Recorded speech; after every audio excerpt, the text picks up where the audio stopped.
আজকে আমি আপনাদের দেখাবো চা বাগানের চা পাতি ভর্তা কেমনে বানায় সেগুলো দেখাইতেছি। এই যে চানাচুর, লবণ, পেঁয়াজ, মরিচ, হলুদ, এই যে চা পাতি গুঁড়ো করতেছে ভাই।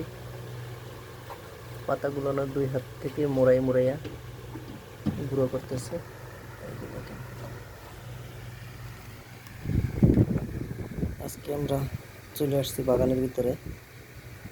আমরা আজকে দেখবো এটা কেমনে বানায় এবং খাবো। প্রসেসিং চলতেছে। এই যে চানাচুর, এই যে পাতাগুলো আগে গুঁড়ো করে নিতে হবে সুন্দরভাবে। 2 হাত থেকে মোড়াইয়া গুঁড়ো করে নিতে হবে। পরের গুলো আমি দেখাইতেছি আপনাদের। এই যে কি কি নিতে হবে, পাতাগুলো গুঁড়ো করে, ধনিয়া, কাঁচামরিচ, পেঁয়াজ, রসুন সব কিছু, তারপরে লবণ এবং চানাচুর, আবার 2 পিস আলু দিতে হবে সিদ্ধ করে।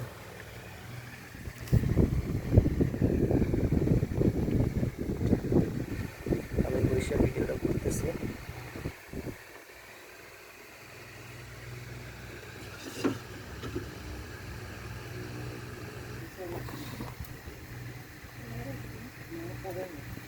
সুন্দরভাবে চাপাতিগুলো নেড়ে 2 হাত থেকে পাউডারের মতন গুঁড়ো করে করা লাগবে।